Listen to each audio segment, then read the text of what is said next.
সব সময় না আমার এটা নেই, আমার ওটা নেই, আমার সেটা নেই, আমার বড্ড অভাব, আমি এটা পাইনি, আমি ওটা পাইনি, আমি আর যদি বড়লোক ঘরের সন্তান হতাম হয়তো আমার এটা হতো, হয়তো ওটা হতো, হয়তো আমার এই স্বপ্নটা পূরণ হতো, আমি গরিবের সন্তান বলে আমার সব স্বপ্ন পূরণ হয়নি, বা আমি সব কিছুই হাতের নাগালে এত সহজে পাইনি।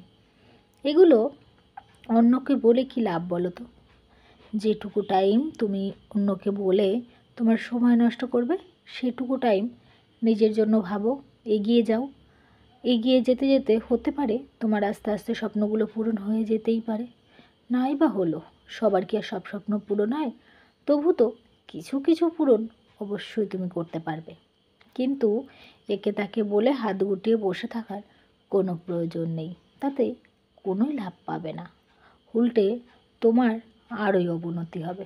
তার থেকে এগিয়ে যাও, ওই কমতি যেটা তোমার কম আছে তার মধ্যে থেকে এগিয়ে যাও, তুমি সফল হবেই। আর তোমার চলার রাস্তাটা অনেক সহজ হয়ে যাবে।